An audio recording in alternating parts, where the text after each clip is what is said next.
सबसे पहले बात कर लेते हैं देश विदेश से जुड़ी बड़ी खबरों के बारे में। चलिए शुरू करते हैं। उत्तराखंड सरकार को सुप्रीम कोर्ट से राहत, सीबीआई जांच कराने से जुड़े हाईकोर्ट के आदेश पर लगाया स्टे। गुजरात के पूर्व मुख्यमंत्री केशुभाई पटेल का 92 वर्ष की उम्र में निधन, पीएम मोदी ने जताया शोक। पाकिस्तानी सेना को मिटाने के लिए तैयार थे हम, बीएस धनोआ ने पाक सांसद के खुलासे पर कहा। टेरर फंडिंग केस में श्रीनगर और दिल्ली में 9 जगहों पर एनआईए के छापे। जेपी नड्डा का कांग्रेस के शहजादे पर हमला, पाक नेता का वीडियो ट्वीट कर कहा अब खुलेंगी आंखें। चेन्नई में भारी बारिश, कई इलाकों में भरा पानी। बात कर लेते हैं कोरोना वायरस की। देश में कोरोना के मामले 80 लाख के पार, 24 घंटे में 49,881 नए मामले आए सामने, रिकवरी रेट 91% के करीब। दिल्ली एनसीआर में एयर पॉल्यूशन को लेकर आयोग गठन के अध्यादेश को मिली मंजूरी। केरल के मुख्यमंत्री के पूर्व प्रधान सचिव शिव शंकर गिरफ्तार, गोल्ड स्मगलिंग केस में ईडी की कार्रवाई। नापाक मंसूबों के साथ कश्मीर पर फोकस कर रहा है कुख्यात आतंकी संगठन अलकायदा। 9 साल में बिल्डिंग बनने से नाराज गडकरी ने अधिकारियों की लगा दी क्लास। केंद्रीय मंत्री स्मृति ईरानी कोरोना पॉजिटिव, बिहार चुनाव में कर रही थी प्रचार। रक्षा मंत्री राजनाथ सिंह ने मौजूदा सुरक्षा माहौल को संभालने के सेना के अंदाज को सराहा। उत्तर प्रदेश के आगरा में 3 घंटे में बदल गई फल बेचने वाली प्रीति की किस्मत, पीएम के आदेश पर डीएम ने पहुंचाई मदद। इस्लामाबाद में भारतीय उच्चायोग प्रमुख के पद पर जल्द हो सकती है नियुक्ति। ट्रेन में पार्सल की आड़ में दिल्ली आई ड्रग्स की बड़ी खेप, आरपीएफ ने की बरामद। ड्रग्स केस में जांच अधिकारी को दिया गया बयान, अदालत में माने नहीं, सुप्रीम कोर्ट ने कहा। अमन बेंसला सुसाइड मामला, नोएडा में प्रदर्शन, डीएनडी पर भारी जाम। अरविंद केजरीवाल ने लॉन्च किया green Delhi app. Supreme court की ममता सरकार को फटकार, लाइन क्रॉस ना करें, भारत को आजाद देश रहने दें। सजा पूरी कर चुके भारतीयों को कैद रखने पर कोर्ट ने लगाई इमरान सरकार को फटकार। फ्रांस में चर्च के बाद चाकू से हमला, 3 लोगों की मौत, कई लोग घायल। चीन से तनातनी के बीच ताइवान का फाइटर जेट दुर्घटनाग्रस्त, पायलट की हुई मौत। फ्रांस के राष्ट्रपति पर व्यक्तिगत हमलों पर भारत ने जताया ऐतराज। मुश्किल में इमरान खान, पाकिस्तान महत्वाकांक्षी रेलवे प्रोजेक्ट में चीन ने अटकाया रोड़ा। ऑनलाइन सेमिनार में भारत के खिलाफ विष उगल रहे थे पाकिस्तानी, भारतीय हैकर ने लगाए जय श्री राम के नारे। कोरोना महामारी को जल्द काबू में करने का झूठा वादा नहीं करूंगा, जो बाइडेन का कहना। जो बाइडेन के खिलाफ गंभीर आरोपों को छिपा रहा है प्रेस और सोशल मीडिया, डोनाल्ड ट्रंप का आरोप।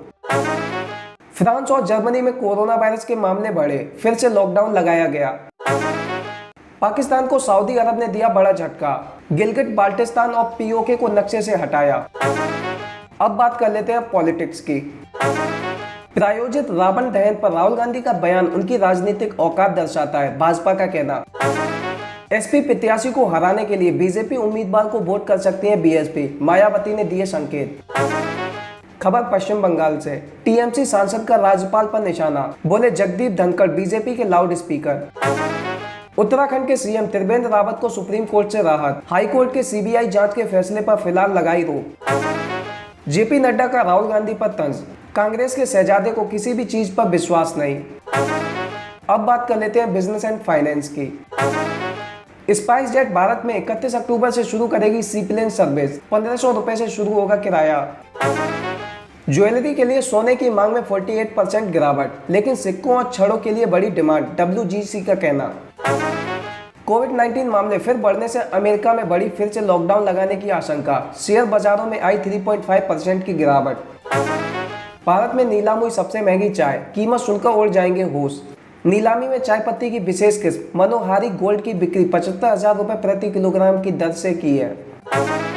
बात कर लेते हैं बुलेट ट्रेन की। L&T को मिला अब तक का सबसे बड़ा 25,000 करोड़ रुपए का सरकारी ठेका, 4 साल में काम करना है पूरा। सिप्ला ने भारत में कोविड-19 के लिए लॉन्च की एंटीबॉडी डिटेक्शन किट। अप्रैल 2021 से लागू होंगे निर्माण क्षेत्र के वाहनों के नए सुरक्षा मानक, जारी हुई अधिसूचना। थर्ड क्वार्टर में बिके 5.3 करोड़ फोन, सैमसंग ने हासिल किया पहला स्थान। टायर कंपनी गुडईयर ने किया ऑटोमोटिव लुब्रिकेंट्स बाजार में प्रवेश, एश्योरेंस इंटरनेशनल के साथ मिलाया हाथ। अब बात कर लेते हैं कैरियर एंड जॉब्स की। आंध्र प्रदेश में 2 नवंबर से खुलने जा रहे सभी स्कूल, एक दिन छोड़कर होंगे क्लास, गाइडलाइंस जारी। 60% से अधिक छात्रों के पास स्मार्टफोन तक पहुंच, 3/4 को मिला पारिवारिक सहयोग। शिक्षा मंत्री रमेश निंसक ने IEST शिवपुर में 16 PB हब का किया उद्घाटन। यूपी में उच्च शिक्षा के छात्रों की पढ़ाई हुई आसान, उप मुख्यमंत्री दिनेश शर्मा का कहना। दिल्ली के IP विश्वविद्यालय में शामिल होगी 1300 अतिरिक्त सीटें, शुरू होंगे 9 नए कोर्स। अब बात कर लेते हैं सिनेमा की। शाहरुख खान ने किया लव हॉस्टल का ऐलान, विक्रांत मैसी और सानिया मल्होत्रा आएंगे नजर। अब लक्ष्मी नाम से रिलीज होगी अक्षय कुमार की फिल्म लक्ष्मी बॉम्ब, रिलीज से चंद दिन पहले बदला नाम। बिहार में चुनाव प्रचार से लौटी अमीषा पटेल ने कहा, बुरा अनुभव था, रेप भी हो सकता था। काजल अग्रवाल की शादी की रस्में शुरू, हाथों में मेहंदी लगाए एक्ट्रेस ने शेयर की नई फोटो। कंगना रनौत ने फैशन के 12 साल होने पर प्रियंका चोपड़ा की तारीफ की, कहा मुझे जूनियर की तरह नहीं किया ट्रीट। अब बात कर लेते हैं स्पोर्ट्स की। 2011 में ही रोहित शर्मा ने कर दी थी सूर्य कुमार यादव के स्टार बनने की भविष्यवाणी। 9 साल पुराना ट्वीट हुआ वायरल। सूर्य कुमार यादव की बल्लेबाजी के कायल हुए रवि शास्त्री, ट्वीट कर किया यह इशारा। पाकिस्तान के पूर्व तेज गेंदबाज उमर गुल ने कहा, भारत को वर्ल्ड कप 2011 में न हराने का अफसोस ताउम्र रहेगा। FC गोवा ने ISL के नई सीरीज के लिए 30 सदस्यीय टीम का किया ऐलान। PCB ने कप्तानी मसले पर मुझसे चर्चा नहीं की, अजहर अली का कहना।